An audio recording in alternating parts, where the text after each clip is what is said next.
राज्य में जातिभित्तिक और जनगणना दाबी कला बीजेडी भुवनेश्वर एक होटेल रे संसदीय ओबीसी कमिटी बैठक चलता बेले बीजेडी 13 जणिया प्रतिनिधि दल ओबीसी अध्यक्ष को भेटी सारा देश में 52% लोक होती पछुआ वर्गर से 27% पछुआ वर्ग संरक्षण समस्त को न्याय देवाई यथेष्ट होना तेणु ओबीसी विकास राज्य में जातिभित्तिक और जनगणना आवश्यक जहाँ पछुआ वर्ग सामाजिक और अर्थनैतिक क्षेत्र में विकास में अधिक सहायक होगा। जनगणना अनुसार से कास्ट सेंसस होता से आमर ओबीसी मानकर संख्या था 54% अर्थात 90% एबव होती एससी एसटी ओबीसी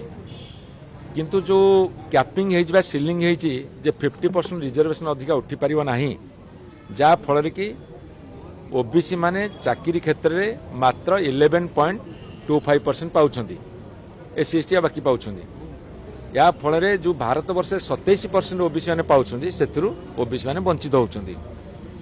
ये गला चाकरी क्षेत्र में। शिक्षा क्षेत्र में आपड़ देखिए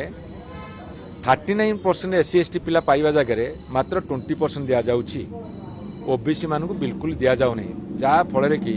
engineering medical technical subject general subject रे पिला माने वंचित होती तेणु से आम डिमांड रखीचु जे सीलिंग उठा कैपिंग उठा ओडिशा को स्वतंत्र भाव में विचार कर ये जो कमिटी आसी वेलफेयर ऑन ओबीसी से माने रेकमेंड करंतु दृढ़ भाव में ये जो असंगति उठातु एवं जो एससीबीसी ओडिशा लागू होती से एससीबीसी जिते कास्ट अच्छी ओबीसी अंतर्भुक्त करा पर्यंत एम्पिरिकल डाटाबेस आसब ना से पर्यंत आम जापरूँ जे देश में ओबीसी किए कौ अवस्था अच्छा आर्थिक बैकग्राउंड कौन एंड से विषयटी एससीबीसी मान राज्य में लागू हम आमर 1994 मसीह स्वर्गत विजु पट्टनायक समय 27% रिजर्वेशन दि जाता बिकॉज ऑफ हाईकोर्ट केस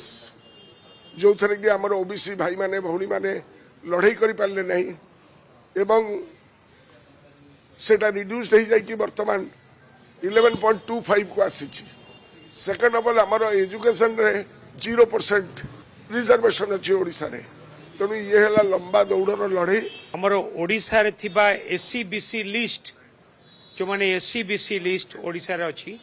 ताकू ओबीसी लिस्ट रे इनक्लूड करा जाऊ ताही आमर आज मुख्य दाबी थिला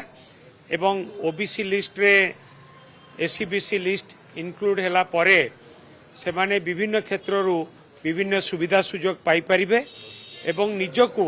सामाजिक क्षेत्र रे एवं अर्थनैतिक क्षेत्र रे मध्य विकास तांकर संभव हेई पारिबो।